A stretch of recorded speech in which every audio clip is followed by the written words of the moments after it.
yesterday, and Steve put a phenomenal performance overall on that jungle. We could see what the analyst desk kind of mentioned as well. A lot of early pressure here on the Poppy pick. We could see a first rotation Poppy here for H2K. Kalista's still up on the board. I imagine Elements is going to ban it. No, they banned the but it is though. H2K, so that means you have to ban the jungler, and they will not pick Kalista. But Forgiven has been practicing it. If there's ever a time to do it, the times they are changing. Oh, First he pick did Kalista, but on the other hand, Elements are toying with that idea. Would not be surprised to see this locked in, and it is. I mean, standard trade, insta lock on Poppy. Like, if the Kalista and Lily were out, then H2K would have locked to Poppy. Poppy is really good into Kalista, because when you do get the flank on her and you E her, it doesn't matter if you knock her into the wall or not. When you get that steadfast presence up, she obviously can't hop anywhere. She has to like walk out, which means she can't deal any damage whatsoever. Very annoying. Yeah. On that AD carry, we'll see what Forgiven does make of this Kalista here in Europe. He has been very outspoken in the past about that champion, but no longer. It is a new day. The Elise is locked in for Jankos, and they follow suit with the Braum pickup. That's a strong combo in the bot lane. Yeah, jungle support on this rotation is pretty standard, unless you really want to steal something away. And then for Jankos, he has two choices. Does he go for the Graves in like the counter jungler and aggressive jungler, or does he get some additional crowd control here with that Elise? I imagine Gilius will just pick the Graves up. Not sure what else he would play in the jungle here that is really high tier. Aika toying with the idea of the Azir. He played it before, it was cool obviously, but he wasn't able to pick up a win on it. Elements have had a hard time with that. He has also been quite outspoken about the Karma, but they don't need to pick the mid lane here. Oh, Lee Sin is still up. Yeah, totally forgot about that guy. No. That's probably a better pick here for Gilius. Take the Lucian as well, so of course that one makes a lot of sense. Rawlers, however, he's been having a field day in the last couple of games. Very, very successful plays all around the board and stacking up incredible stats too. I mean, he's died once in 2 games in the last couple of weeks. Yeah, but Mr. Rawls is just a super consistent player overall. And with that thresh lock-in that they do on the first rotation, it does indicate that Elements wants to lane 2v2, 1v1. Does not seem to buy into lane swap too much. If you pick Thresh into a Kalista there, maybe they want to steal it away to not have to lane against Thresh Kalista. Because the Kalista Braum combo can actually lose to Thresh Lucian, so it's a very interesting lane. Poppy has a strong laning phase, so Elements seem to look for standard lanes and then get Gilius on the ganking spree. Yeah, there's the question though that remains is, can Rawlers and Sproudle win versus a Forgiven Vander lane? Depends on how good Forgiven's Kalista is.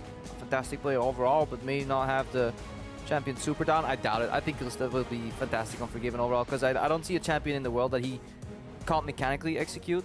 It's more about play patterns and the philosophy behind the pick. But with Vander in his lane, it should be fine. And they take their last 2 picks. It's the Lissandra picked up for Ryu, and Rammus in the top lane for Ottawamne to face off against Steve. If standard lanes are indeed the case, that is what they're looking for right there. The last pick of course, would be that mid lane choice. We saw the LeBlanc flashed earlier, and the Karma. Aika, of course, really caring and saying so much about those picks, but let's see if he brings something new in the last game of the regular split. I like Ryu and Lissandra here. You should be able to pressure in Aika, because I think Ryu is just a better player than Aika overall, so regardless of what champion he gets, I think he will have the pressure advantage. It's easy to get the pressure advantage with Lissandra too.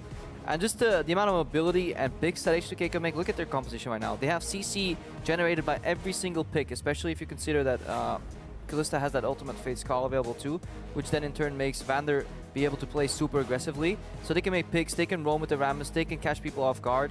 So it's going to be tricky for Elements to survive against all this aggro. Speaking of tricky, that last pickup, not one I expected to see, at least not in the hands of Aika. The Syndra. Haven't seen that since Power of Evil back in like week 3 or 4. Yeah, I think Bjergsen, did he not play it in any LCS at 1.2? It's a strong laning pick, and it can definitely catch people off guard, but if it falls behind ever so slightly, it kind of gets stuck in the lane, because when somebody pushes up the wave and roams, it's really hard for a Syndra to chase, I feel. Because you can't use your spells to check a brush, because then you're very weak if you do get jumped on, so you need to see if Aika can actually generate the necessary amount of pressure to keep Ryu in lane and prevent H2K from snowballing. H2K with a very skirmish-heavy pick comp. And we'll see in their dangerous hands how they're able to put it to use. Elements on their side, a lot of question marks still surrounding that team. If they can close it out with a win, of course, they would secure 7th place, but they're already in the lead to do it. Sniff and Probably shake hands. Get ready to walk off the stage now. We want to hear from you guys who you think is going to take this one away today. Tweet at LOL Esports with the hashtag H2KWin or hashtag ELWin. We'll see who's going to take this one to start off this final day of the regular split here in Europe. H2K, well, we're on a downturn, but Elements were on an up. We'll have to see who's going to get this one, walking away with the win. So important for Element, so important to get the momentum. H2K want to win back in their book, of course. And it settles in ever so slightly before we kick this one off. Oh, man. I cannot wait. We got to savor the moment, Crepo. Yeah, we're savoring it very hard. It's obviously nothing wrong here. That's why we're not stretching 5 seconds at all. The crowd is ready, though. These guys are holding their signs up. I'm impressed at how silent they've been able to be. There we go. There we go. We are ready. We are locked and loaded. And we're going on to Summoner's Rift. Kick off this last day. And there is a very happy little front. Because why not? So why not? Look at that flag. Isn't that pretty? All right. Well, the cheers have been pretty hyphy this split on Element's side. Big Steve chance, but all across the board, this team is looking a little bit better. It's just so late in the split, and of course, they are at best locked into 7th place. Yeah. So definitely a big gap between both these teams. It's bold though from Elements to play this style with a single teleport, cleanse on Eika. And they're also pretty skirmish heavy, so it's not like one team is playing a full-on poke comp or a siege comp. I think these comps are kind of made to brawl and just get a lot of early action. Very true. So this could be a very fun game to watch at least. Well, Elements demonstrated a pretty solid level of, dare I say, a control when they did get a lead yesterday. We're able to close it out. We commented on how they effectively didn't overextend their bounds, didn't dive in. They had a siege comp, but they used it right. Ooh, double invade here. So Elements either opting in or predicting the lane swap, not quite sure. I think if they're predicting the lane swap, they would have waited here. Bold face check, they spotted them. Oh, it's tense. I think no movement. He either checked the blue buff or saw just the edge of Vander. Either way, they're going to lane. That means push pressure in this 2v2. It almost feels like a correct predict. It almost has to be. Rammus doesn't really win lane against anybody early. Goes even at best. And Lucian Thresh is better than Kalista Braum early. Especially when they get first to lane and there's no camp involved. Because it very much so delays the level 2 spike, where Kalista can do a little bit more. Sprattle just needs to avoid getting procced here, and the push advantage goes to Elements in one lane. Syndra can actually push pretty hard in the other lane. If she plays super aggro, see how that plays out. Because obviously, when you track what the jungler can do, you just add up the pushing lanes. If there's 2 pushing lanes, the jungler gets free access into the enemy jungle that's in between those lanes. I definitely have to keep an eye on those 2 junglers, Gilius and Jankos.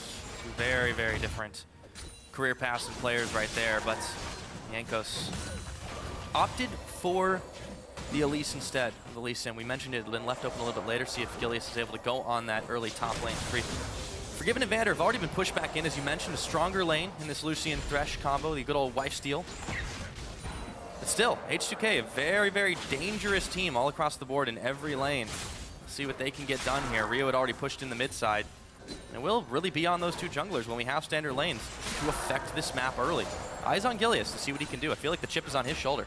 Yeah, both junglers really want to find an opening here. Level 3, 4 gank is generally where the first time you see anything happen. Look for a bit of a cheese. Sprattle secures with a ward here.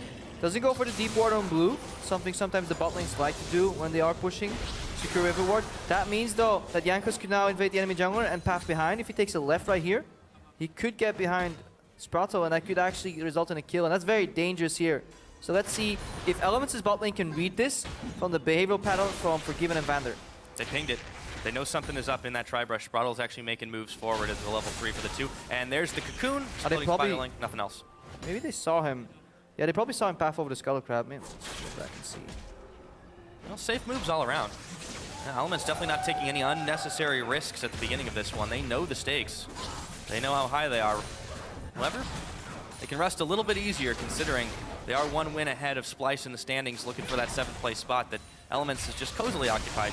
All right, yeah, I confirmed. They just went back and watched it. They saw indeed Jankos path over the Skull Crab that Gilius had taken, so that's and the ward this time. The combination of that ward and the Skull Crab definitely helps out. Right now, Gilius has pathed to the bottom lane. Odoamne should be fine, but we'll have to flash here, I think. It's definitely taking a lot of damage. Got a lot of armor even to start things off. Gets the taunt, though. Never mind. Yep, he's okay. That one was just fine. So Gilius tried to make the moves, but not nearly enough damage to kick in the Armadillo. Yeah, generally when a jungler comes from behind, you have to expend your flash. But if neither party brings CC to that gank and you're both AD focused, then Ram is going to have a blast. Especially with that Doran's early. Yeah. Take a look into the mid lane. It's just a CS fest between Ryu and Aika right now. Aika not really having too much trouble on the Cinder pick. Definitely curious to see how it performs, if it's something of a pocket pick for him. He really has been having to dip further into his champion pool. He had pulled out a lot of Victor earlier on in the split to very little success. Tried the Karma, tried the Azir before the changes did come in on 6.5. And it's just had very mediocre impact for the most part. Just not really leave his mark on the game. Pretty standard lanes here. Again, League of Legends has evolved to the point where tough matchups can still go somewhat even on CS, and the only difference that kind of happens is CS, and it will rarely result in kills unless junglers enter the fold.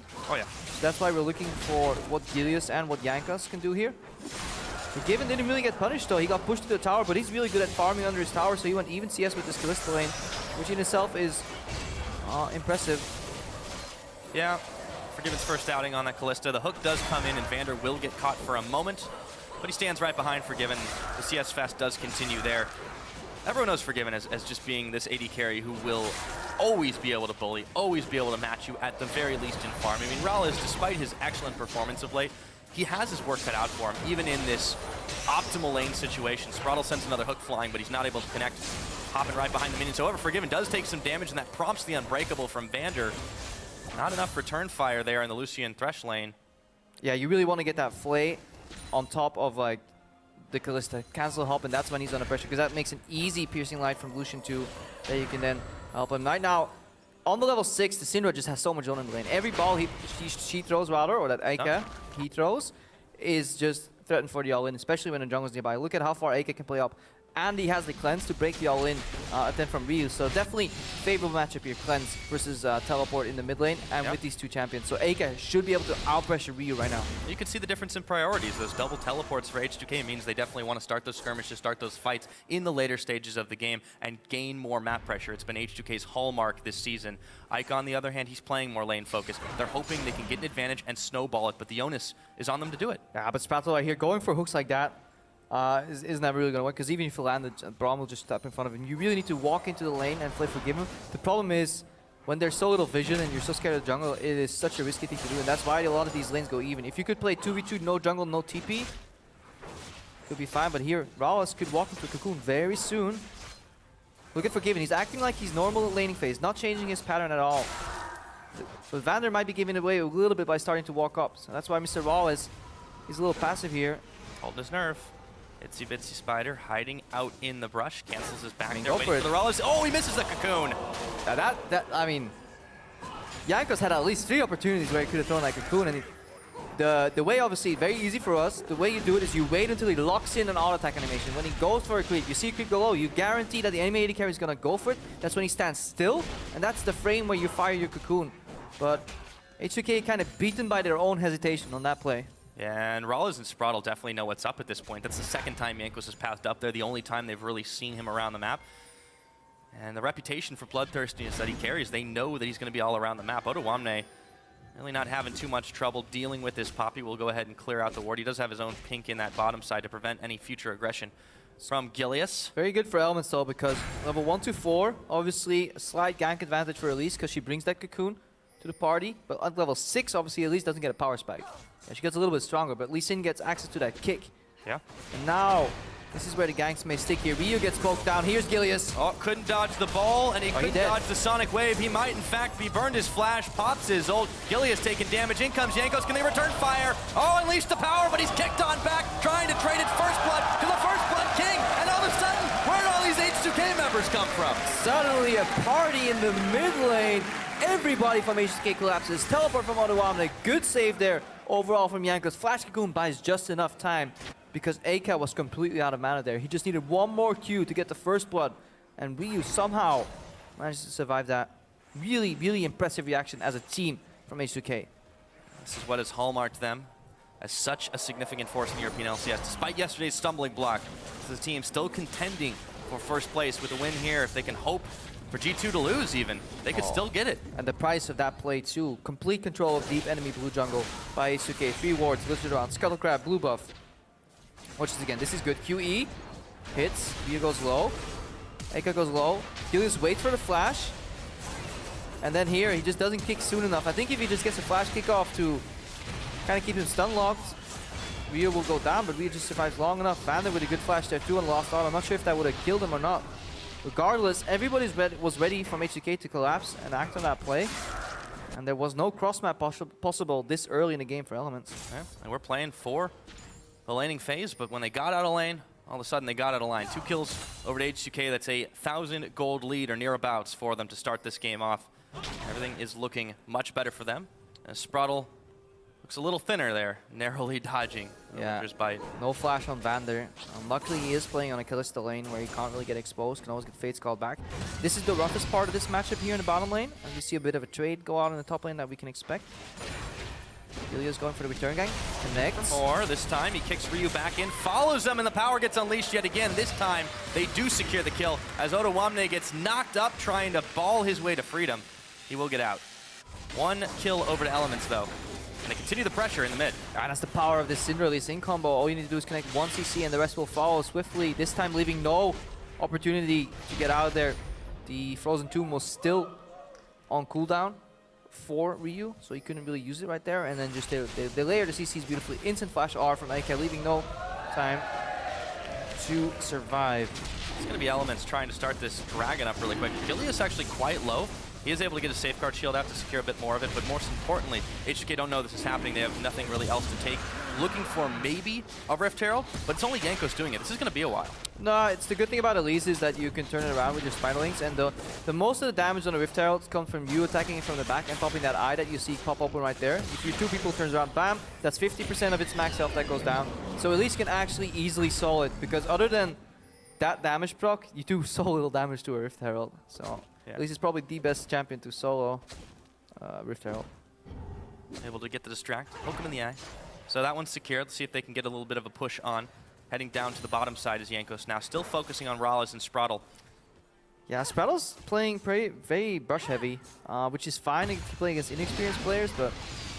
And then we pan over to the top lane where the trade happens again, but... Over and over. I don't think he's ever going to get a hook, so I would rather see him step into the lane a little more and put some zone on Forgiven, because Forgiven is getting free farm here. Only 10 CS down in a very rough matchup, especially in this point of the matchup. Considering they went for a little roam too to help out Jankos, I think Elements is not pressing the advantage as much as they could. Yeah, talk about playing the map too. H2K, they're built for that at this point. You've got, aside from the summoner spells, that Kalista will be able to take down dragons and barons with relative ease, combined up with Jankos especially, and they've got this ridiculous CC skirmish potential. Let's see where Jankos is going though. He's moved his way to the Elements bottom jungle, and he's pinged out immediately. Gilius doesn't want to fight him though. That's what you want to do if you're playing with Forgiven. You don't want anybody else to step to that lane. You don't want to make him upset that suddenly there's a 2v5 bot lane party going on. So you support in jungler group, get deep vision, allow him to lane, and more importantly, you're also playing double TP. You have Rammus Lissandra, probably one of the best flanker gankers in the game overall that can teleport in. So as long as his bot lane goes even 2v2, eventually the lane will get pulled, double TP will come in. Steve is the only one to match. Suddenly, Elements find themselves outnumbered in the bot lane, and Rallis will just get blown up immediately. Yeah, Elements definitely not looking good when it comes to those kinds of plays. They're going to be relying on getting ahead in the lane, but they're already still down a little bit of gold. Jankos and Ryu look to make a play. The Cocoon connects, but he's already within tower range, and Aika moving too fast for them to handle. Also, a little bit of extra gold generation on his side, too. Haven't seen that for a little while. I mean, the passive gold is the only thing he gets, though, because he'll never be able to get the Spelties procs off. Obviously, but yeah, Frost Queens this is the way you want to play Syndra. Send out the Spooky Ghost, allow yourself to easily set up the QE, and then the follow-up combo. Again, it works very well in pick comps. It's pick comp versus pick comp here. Yeah. H2K's winning play is the dive on bot lane though. And look at the amount of pink wards they have in the bot side. They're leaving Rammus on an island, because they know even if he dies once, he's still kind of self-sustainable. 4 pink wards in that bottom jungle. 3 deep wards in the enemy blue jungle. At any point, Lissandra can TP. Rammus could TP. Join the fight here. That's why Mr. Rallis and Sprottle have to be so careful, and they have such a hard time really pushing that advantage in that bot lane 2v2 matchup. Yeah, towers are going to stand for a little while, it seems. Both parties much more interested in trying to set the pick up on each other. Jankos goes ahead and clears the ward out, while up in the top side, Gilius was clearing Crab away as he also grabs himself some camps. But that top lane's pretty bare, with both tops having backed for a moment. Yeah. And it just continues to be a slap fest. And it's rough for Gilius because, okay, that play happens in the bot lane, everything's warded. What do? Okay, I'll trade, I'll go top side. But trying to dive a Rammus with Poppy this in is risky. Like, his build is very straightforward. Stack armor and avoid Syndra. And that's what he's doing. He chooses to teleport in. That's one guy TPing. Lissandra's roaming. Oh, that's a quick flash. The hook comes in and it lands on Jankos. Flayed back in. Odo comes in and Odo goes out. Colin comes out and Odo will body block the remainder of it. This might just be the tower trade. Vander goes ahead and gets a clear on the ward. And now they just turn their attention straight towards tower. Should be an easy picking for them. 15 minutes into the game. That'll be the first one to fall. Not as many kills as H2K would have hoped, but they do get a consolation prize. Good job by Elements just dodging that gank here. They would have lost their tower 100% whenever H2K chose to make this play. They're looking to trade tower for tower and hopefully not lose too much else. Jankos? Oh, flashing in. Now they're looking for Rollins. See if they get the prom knock up. They can. And it's Odo gets the kill credit. Now Sprattle's down. Double kill. That's just okay. Exhaust on Gilius. Takes the Winter's Bite. They're looking for more, but Steve had TP'd into the back, and he's given Ryu a hell of a time here. But he's taunted by Odo in the back of it all. Now Ica trying to save his own life, but he's caught up by the concussive blows, and Jankos slays him. Now Steve just trying to 1v2, but how long can he last? H2K turn up the heat, and there is no way Steve is getting out of this kitchen. Yeah, I said Jankos, but it was Odo Wamne. Look how tanky he was. He tanked like 4 or 5 turret shots, and by that time, the Elements defensive squad just got obliterated. No tank whatsoever. The only tank they have was Steve, and by the time he arrived, his teammates were already put in the grave. And that's the power of that play. Double TP, deep ward setup. At any point, there's so little, if not any counterplay for Elements to be made. They could back off and yield the tower, and then they look to trade. But then Odo Wamne here goes in flash onto Mr. Rallis. Look, he tanks the tower. He's tanking 3 physical champions, one of which drops immediately. Forgiving gets to hop forward. And then the Braum passive is just so strong in these small skirmishes and dives. And now Eika walks in, and I don't know, like, I don't think Eika should do this. No, he had to burn flash too. I mean, this is very ill-advised. That's just straight up suicide. Gilius even bought it at that point. I mean, that was nearly a wipe, and that is 16 minutes into this game. I mean, it's ridiculous. You cannot keep making those kinds of mistakes. But H2K, team that plays together, and they stay together. Don't lose a man on that one. Now, Elements are going to try to answer back. Odo Wamne is tanking up everything. He gets the taunt down onto Sprado. Look at all that damage coming out. Gets the hook in, but it doesn't even matter. Quick back, trying to keep him out of tower range, but he powerballs. Gets interrupted. They might just take him, but he's trying to answer back. Sprattle's way too low. Where's the backup? That was a little bold from Odo Wamne. He could have cleared half the wave and backed out, but just that's how hard of a time they have killing the Rammus top lane at this point in the game alone, 3v1. So unless Eika unleashes the full combo, that Rammus is not going to die. And he'll be the perfect front line combined with the Braum to allow Ryu and Forgiven to straight up clean up these fights. So this is looking very, very grim for Elements. Yeah, all ready for this team. They're having a lot of trouble just taking out a single member. That is only their 2nd kill on the board, and after a number of attempts on Odo Wamne's life, they finally get him down. But he'll be just fine for a while. Jankos, 2-0-4, 100% kill participation on that board. He has been sticking in these lanes, and now mid tower is close to going down with the Rift Herald buff. Minions run out there. They won't be able to finish the tower just yet, but Dragon is on the board on top of it. There are a lot of options for this H2K squad. Yeah, we see the strength of this Braum pick as well. Braum and Alistar, why they're just a little stronger than Braum and Alistar, why they're stronger than Thresh overall, because they just have peeling and defensive capabilities. Vander can just walk up, press E, and suddenly Eika is completely denied overall. He can't land any damage on the carries that are standing behind the Braum pick. Yeah. And then whenever he goes low, Forgiven will just pull him back out, maybe throw it in one more time for a knock-up. So it is becoming incredibly hard for Elements to win fights unless they get a kick flank from Gilius into like a knock-up from Steve, or maybe Steve splits the fight open, knocking 2 people out of the fight. That is kind of the win condition for Elements, but it's so hard to achieve with this vision control from H2K. Yeah. I like how you mentioned the Thresh versus Braum and Alistar. I mean, that had been Alistar specifically a specific pickup for the Spraddle, who had been kind of known as a 1, 2, 3 trick pony maybe, and they banded away from him very quickly. H2K is a team that, in Europe, obviously you're playing everybody week in and week out. You know these teams, you can figure out who to ban, but they really do their homework on just about everybody and take every team seriously. They'll be go ahead and taking themselves their first Dragon now, so they'll even that one on the board. We're just under 20 minutes in this game. Still a significant lead for H2K. Obviously, Elements can get back into this one, but as you mentioned, their win conditions are very narrow compared to that of their opponents. Yeah, this is where Home Guards comes in. Suddenly, Odo Wamne will be rolling even quicker in the deeps. Gotta go fast. Yup. Not just yet. 30 more seconds. That was just a slow Rammus. Maybe he goes for the movement speed build.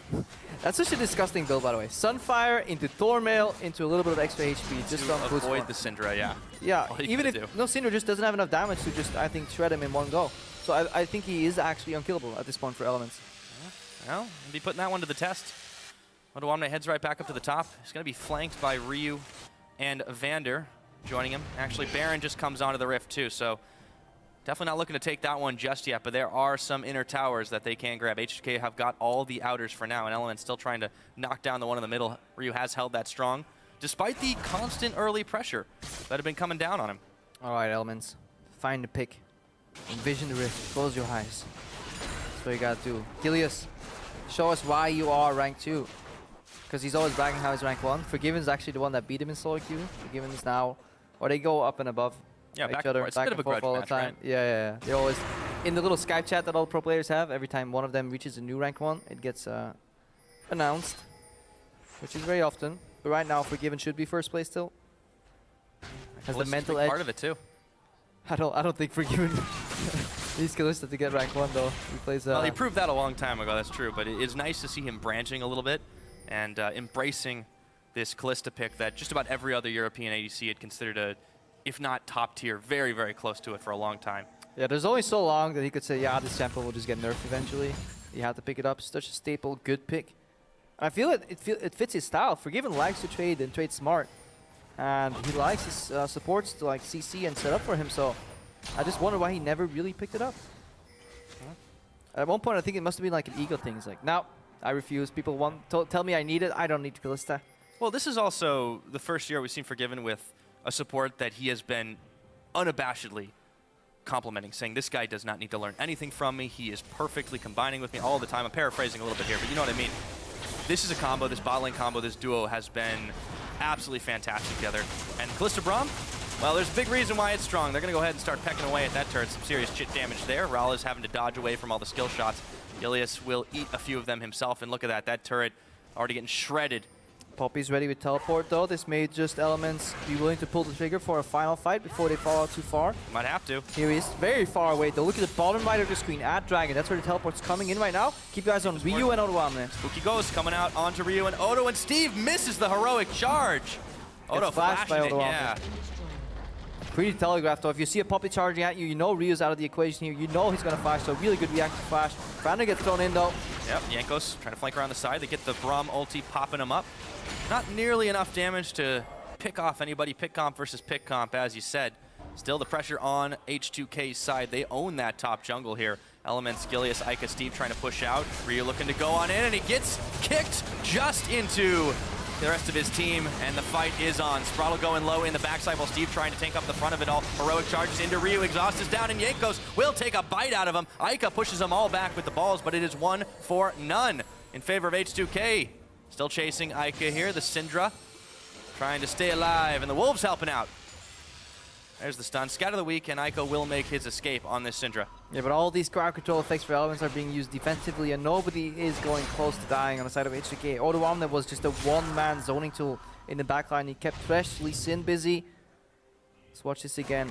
So Vander coming in on the side while Ryu goes in. Doesn't get the self-cast on R off quick enough. Good kick from Gilius to get him out of the fight, but Odoamne, look, he's cutting off one exit path here. As Jankos gets thrown out of the fight, nobody's actually taking damage. Except for Ryu just a little bit, but he's always safe. Ica is so afraid to enter the fight.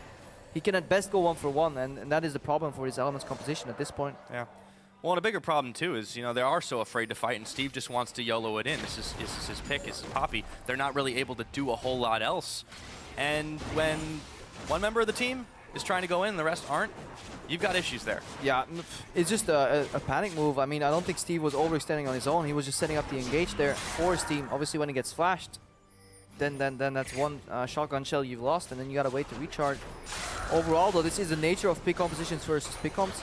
Whoever gets ahead will snowball further, because especially with such a really strong tank in Odoamne. One of the double teleports too. Yeah, double teleports help to set up the fight, but when it actually comes to the fight, nobody can actually deal with Odoamne right now. Elements can't afford the time it takes to kill the Rammus, and they can't afford to ignore him either. So it's a catch-22. Either you ignore him and he shreds your backline, or you focus him, and their backline will kill you. So it's an impossible position unless you pick a fight where Odoamne is not involved, but H2K don't seem likely to make that happen. Well, there's one right there, but Ryu's already made his escape, clawing his way to freedom. It is so difficult right now for Elements to do anything, and H2K make the bold Baron call. Still, it is relatively a safe one. They've got it lit up like a Christmas tree. Gilius gets caught by the cocoon. Connects with the Sonic Wave, not going to go in onto Jankos here. And Odoamne still tanking this Baron. Oh, the spears reset Very slow. So that's going to be, yeah, Baron They got to back off that one. backing off. Forgiven also pressed QSS for some reason. Maybe get rid of some Baron debuff. All in all, H2K definitely running this game. In the mid, Elements, time is running out for them to try and make this move, but H2K are the ones that are making it for him. They look for Spraddle, and in comes Odo. He's having a ball. That's a rampage kill for Jankos. That was really weird. Did he get hooked out of the air? Let's take a He, look at he that was, one again. he was Weird. flying from Poppy, and then he just got slam dunked down on the Thresh. And he collided with the Thresh with his power Whoa, ball. whoa, whoa, whoa, whoa, whoa. Okay, Gilius, he's getting taunted right now, and he's taken out. Jankos again, he's unstoppable this game. They're going to be able to grab that inner tower. Power's unleashed, but it won't find enough damage on the target. Ica trying to be the hero. Jankos going oh so low. Odo tanking the turret. H2K, no. They've overstepped their bounds here. That tower will last another day. That's a dream scenario of a Syndra though. Getting to get a full E off after your ulti spheres are on the floor and still not killing anybody. It's such a sad tale for Elements here. Barely getting away with the skin of their teeth here. Jankos and Odoamne very low. Let's watch that again. So this is a very forced engage, by the way. Three skill shots have already missed at this point. Odo goes flying. And he does get hooked out of Spraddle. Props for having a sick prediction. Sadly, it comes at the cost of his life. But at least we can write that one in the books. I didn't even know it worked like that. I thought you were untargetable while you were flying, but it does appear people can actually play ping pong with a Rammus ball. Unfortunately, whoever's catching that one, it hurts a lot. So Elements, they deterred the pressure on the mid for now. Dragon is now live, part of the equation. Teleport's not available for anyone but Ryu and Steve. And Vander, They're 1-1. Vander's always stepping up when Aka's putting the pressure up. You know, if somebody's going to get hit, it will be him from that ultimate. Obviously, a fully projectile base, so Brahmi will block it. A bit of a siege here. No teleport from Odoamne, so H2K have to be calm. Oh. But he's flanking top left of your screen. Slow flank, although he's caught out on the ward, and now Odo going in. The Poppy knock. hammer wind up. No, no, no, says Odo. And he'll try that one again in a little bit still. Elements got to worry about the pressure on the top side. He can go back anytime and start that one up. H2K still looking for a hunt around the side. Ryu looking to go in. Yeah. It's hit by the Lucian. No 1-3-1 shenanigans this game. Full on ARAM, boys. Odo looking for the flank at least. Is doing the right thing with Rammus, so never come from the front door. Always flank, get into the back line, just annoy them. Your job is actually not even to deal damage, it's just to keep people busy, make sure they hit you instead, and then use that Thormail to return damage. He's so tanky right now. With the Spectres, he could literally walk into the Elements squad and survive for at least 5 seconds. Might be what they need him to do. Steve gets to wind up on the hammer once again. He canceled the last time. They'll knock the Braum away, and now Odo is caught by himself. But look at how much he's tanking up. He just doesn't care about it all. The turret's going down. Finally, they polish it off. Gilius gets exploded in that, and Steve getting popped all the way back to his team. Forgiven, picking up the kill onto Gilius. Yeah, Odoamne was waving his little armadillo paws in the air like he just don't care because he was taking absolutely no damage whatsoever. He was taking a tower and 5 Elements members. H2K casually take the tower down before selecting their pick of the menu of Elements. They take themselves a nice cut of Gilius and then they walk away. Yeah, normally trying to focus on one thing then the other like that isn't always the best strat for a team, but H2K have the lead. They know it. They know that they can dominate this squad. Here's how it all happened again. So yeah, he's down. The support gets knocked out, so that's no CC there. Knocked into the wall. Full focus here, by the way. Odoamne did get his W off. Looks like it. Vander gets thrown back in. Forgiven went to play catch. So when his support gets knocked out at the edge of the fight, he walks back on max face call range to play catch and throw him back in there. Vander not having to go through the effort of actually walking back into the fight. That was cute. Oh, that's a nice little thing to do for your support. Just yank him back in. Get in here. You're not going out of this fight. Baron at 5,000 health right now, but the Elements have arrived to try and contest this one. H2K are peeling back. They seem more interested in trying to grab the Baron than to force the engage. That is something we have to judge H2K for, though. This is the second time they've started Baron with no vision, no plan whatsoever if Elements comes to check, and no preparation. Oh, speaking of prep, Elements were looking for this one, and the Poppy windup is there. Steve sends it flying, and he has to hop over the wall. Pushing Odoamne back now is Ica. Vander jumping to the front to get a proc off onto Gilius. Still no one going down. It's a battle of bruising. Yeah, that's the result of this kind of RM fiesta that we're seeing. No 1-3-1, no side lane pressure, so there's no kind of forcing Elements to reveal at one part of the map. Then H2K going in for the deep vision. Then the lane's pushing again and then going for Baron, like we traditionally see them execute. They're just like, we're strong as 5, they're weaker than us as 5, let's just keep moving in a deathball squad. I love it, man. To avoid being picked off and then eventually get Baron, but they really need to get deep vision before they do it. because the only way they can lose this game is if they fight 5 Elements members and the Baron at the same time. Don't want Baron to be your 6th man, or the enemy's 6th man, I should say. 30 minutes have hit the clock. They still keep pinging for that Baron. A big wave is building against them, though, in the top side. H2K are going to need to deal with that one. Elements have stalled off the pressure for now, but their prospects are looking pretty grim. The scaling in the later game, there's really not a whole lot going for them. They need to just get pickoffs. Yeah, and for Mr. Rawless, for example, he's looking for, obviously, some armor penetration at one point. Maybe Lord Dominic's Radalon, but he felt the need to get QSS to get out of reuse Frozen Tomb, Yanko's Cocoon, Oluwame's Taunt, even the concussive blows from Braum. Oh yeah, it's CC. And every item that you wait with getting your Lord Dominic's, Rammus gets another armor item on top of that. He's now sitting on 3. Sunfire, Randuin's, and Thornmail. Just gonna have a little check here. Yeah. How much armor he has.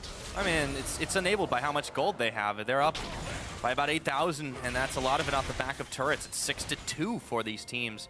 H2K have just been the much more proactive team, the much stronger team, and when they force those fights, as you see, they can nom the turret, they can nom a champion, and they can casually keep walking. Elements just got to bail out. Look at the teleport flank coming in here. It is going to be Ryu around the side. Claws in, looks for Gilius, looks for Ika, I should say, and he just takes a whole heaping helping of damage. And now Forgiven's throwing Vander into the party. Gilius is down, and Steve ain't gonna last this one. Heroic charge, but all for naught. And it is 3-4-0, and that might be Baron time.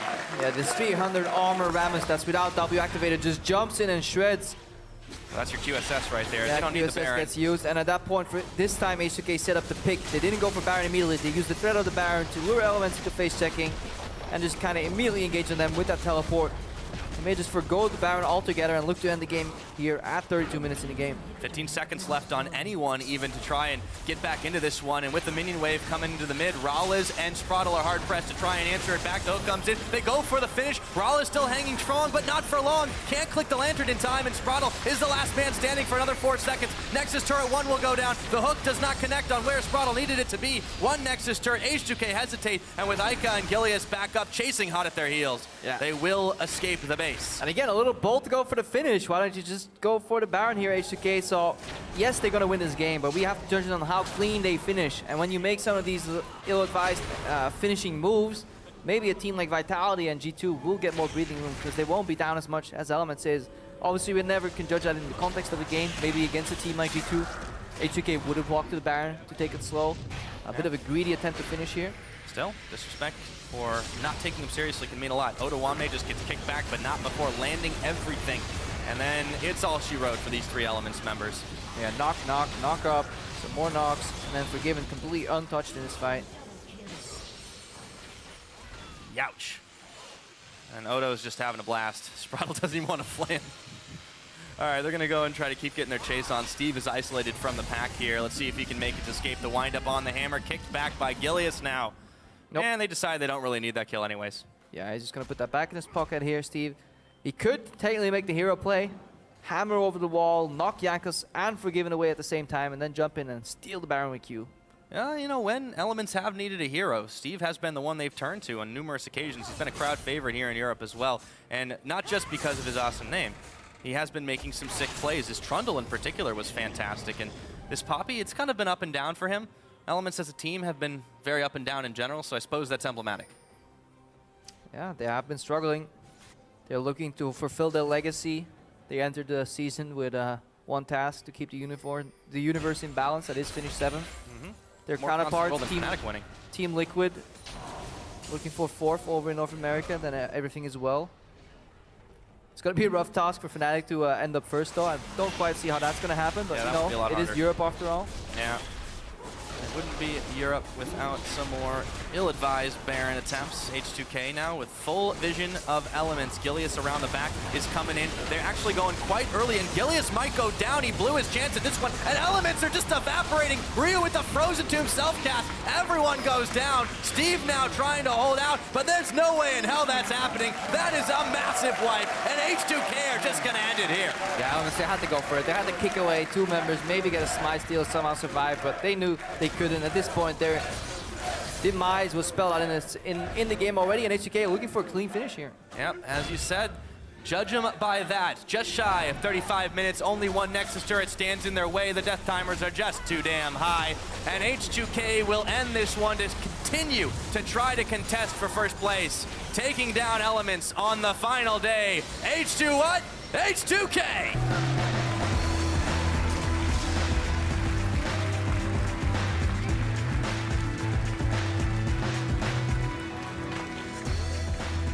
And not without a few mistakes, but it'll take a stronger team than Elements to punish those ones, and H2K can watch them. Yeah, they took 2 kills, 2 towers, 1 dragon. Fairly clean overall.